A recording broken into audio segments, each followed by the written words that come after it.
Malakpet MIM MLA బాలాలను Bollaram నుంచి నాంపల్లి కోర్టుకు తరలించారు పోలీసులు. నిన్న గ్రేటర్ ఎన్నికల సందర్భంగా మలక్పేటలో ఎంబీటీ అభ్యర్థి అంజదుల్లా ఖాన్ చాదర్ఘాట్లో డిప్యూటీ సీఎం మహమూద్ అలీ కుమారుడిపై దాడి చేసిన ఘటనలో బలాలపై కేసు నమోదు చేశారు పోలీసులు. ఆయనతో పాటు గన్మెన్ పైన కేసు నమోదైంది. భారీ భద్రత నడుమ బలాలను ఇవాళ కోర్టుకు తరలించారు పోలీసులు.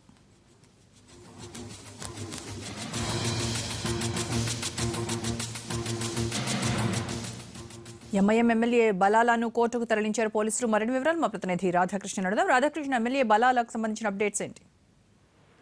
రోజా, నిన్న ఎంపీటీ అభ్యర్థి అంజదుల్లా ఖాన్ పై దాడి సంఘటనతో పాటు ఆజంపురాలో డిప్యూటీ సీఎం మహమ్మద్ అలీ కుమారుడిపై దాడి చేసిన ఘటనలో బలాలను అరెస్టు చేయడం జరిగింది. నిన్న ఎన్నికల సందర్భంగా సాయంత్రం 5 గంటల ప్రాంతంలో మలక్పేట్ జూనియర్ కాలేజ్ నుండి బయటకు వచ్చిన ఎంపీటీ అభ్యర్థి అంజదుల్లా ఖాన్ పై అతని అనుచరులు బలాల దాడి చేసినట్లుగా అతను ఆరోపిస్తూ మలక్పేట్ పోలీసులకు ఫిర్యాదు చేయడం జరిగింది. దీనిపై మలక్పేట్ పోలీసులు మొత్తం 6 సెక్షన్ల కింద కేసు నమోదు చేయడం జరిగింది. ఇందులో నాన్ బెయిలబుల్ సెక్షన్స్ కూడా నమోదు చేయడం జరిగింది. ఈ నాన్ బెయిలబుల్ సెక్షన్స్ కింద చూస్తే కనుక ఒకటి 341, 448, 427, 506 అలాగే 147, రెడ్ విత్ 149 సెక్షన్ల కింద కేసులు నమోదు చేయడం జరిగింది. అతన్ని ఇవాళ బొల్లారం పోలీస్ స్టేషన్ నుండి మలక్పేట్ పోలీసులు నాంపల్లి కోర్టుకు తరలించడం జరిగింది. అయితే కోర్టులో న్యాయమూర్తి ముందు హాజరుపరచడానికి ముందు అతని హెల్త్ చెకప్ హెల్త్ కండిషన్ ఏ విధంగా ఉంది అనేది ఒక నివేదిక కూడా న్యాయమూర్తికి అందజేయాల్సి ఉంది. కాబట్టి అతన్ని ప్రస్తుతం